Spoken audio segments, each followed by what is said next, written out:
Rowley government may get less than $1 million US from solo creed. Attorney Alfonso, TNT may get less than $1 million US from solo creed. Specialist maritime attorney Nairi Alfonso says that arresting the tug Solo Creed to recover $244 million could become a case of the candle costing more than the funeral, as she believes the expenses and efforts of this legal pursuit might ultimately outweigh any financial recovery. Alfonso stated that, based on her 31 years of experience, she believes the government may end up having to sell the Solo Creed and could recover less than $1 million US from that sale. As such, she believes we should temper all expectations regarding the situation. Alfonso made the comments during a telephone call with the Express yesterday as she responded to the Energy Ministry's statement that the Solo Creed tug was arrested in Angola to secure Trinidad and Tobago's claim for more than over $244 million in damages resulting from the oil spill in Tobago in February. Generally, when you arrest a vessel, it is for the purposes of providing security for whatever damage, loss, indebtedness that has arisen. So one would want to look very critically at the vessel you arrest, Alfonso said. Alfonso said in this case it is a single tug that has been arrested. This is not a brand new tug that is coming out of the shipbuilders, so that Solo Creed might be worth $500,000 US or $750,000 US, and when you arrest that, it costs you money to arrest it. You have to get an attorney to arrest it. You also have costs of keeping it under arrest, which are court costs and admiralty marshal costs and security costs, she said. If it is alongside a port authority, you also have the cost of keeping her alongside, so there are berthing charges, marine charges, all of those things.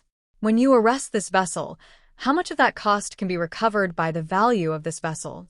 Alfonso said. Alfonso said that, normally, after weighing all those factors, they would analyze whether it is worth arresting the vessel and incurring those associated costs. And if the owners turn up bankrupt and you have to sell the vessel, of course you are doing a fire sale now, and you get very little of the value of the vessel. So, one wonders whether the excitement of arresting this vessel is justified, she said.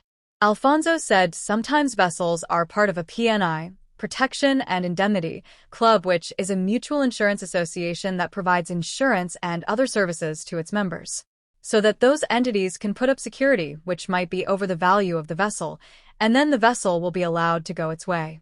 But in my initial searches as requested by a couple people, we could not find one of the 12 PNI clubs in the world that was covering this vessel, she said. We are unlikely to have an insurance company or a PNI club coming out to put out security, and of course, if I am an owner and my vessel is worth $750,000 US and somebody is claiming $35 million US, well, I will tell them, here is my vessel, do your best, Alfonso said. Alfonso stated that in such situations, creditors would pursue the owner of the vessel, but the owner could potentially declare bankruptcy. I would not be overly excited, Alfonso said. The way it was announced was that this was the solution, that this was for sure. You're going to be putting out money. And unless there is a well-developed jurisdiction in Angola to sell vessels and recover something closely approaching a commercial basis, unless there is a well-developed jurisdiction to Angola in that effect, then it is likely to be in the lost territory, she said. Alfonso stated that during her time as a maritime attorney arresting vessels, she has personally encountered similar situations. She said that in the mid-90s, she arrested an oil tanker valued at $4 million US in Trinidad and Tobago for a $350,000 US claim. When I went to arrest the vessel, the owner went bankrupt. I had to sell that vessel in order to get that $350,000 US. Usually when you are talking about a claim, it is substantially below the value of the vessel. My cost of arrest would be covered, my cost of lawyers will be covered, cost of security, admiralty marshal, everything would be covered. I do not believe that I am seeing that scenario evolving here, Alfonso said. The reason people use these older vessels which don't have proper insurance and are not registered with a PNI club and so on, is if it is seized, as in these circumstances, then there is no real loss. If you have a pearl, or a gem, or a diamond of a vessel, you would not want it to be lost to Trinidad and Tobago, she said.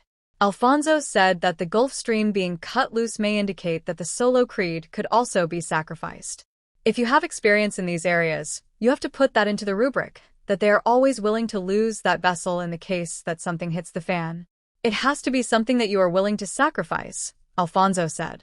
Up to August, nearly 60,000 barrels of fuel, which had spilled from the overturned Gulf Stream barge being towed by the Solo Creed, had been removed from the sea and coast, including from the eco-sensitive Cove Reef area in Tobago. The Energy Ministry said it is also continuing to pursue recovery of the sums of money expended during the cleanup exercise from the International Oil Pollution Compensation (IOPC) Fund. During the Standing Finance Committee in Parliament, Energy Minister Stuart Young expressed confidence that Trinidad and Tobago will recover most of the money spent on the Tobago oil spill. Young said the government has been successful in its application to the United Kingdom-based IOPC. The IOPC provides financial compensation for oil pollution damage that occurs in member states, resulting from spills of persistent oil from tankers, its website stated.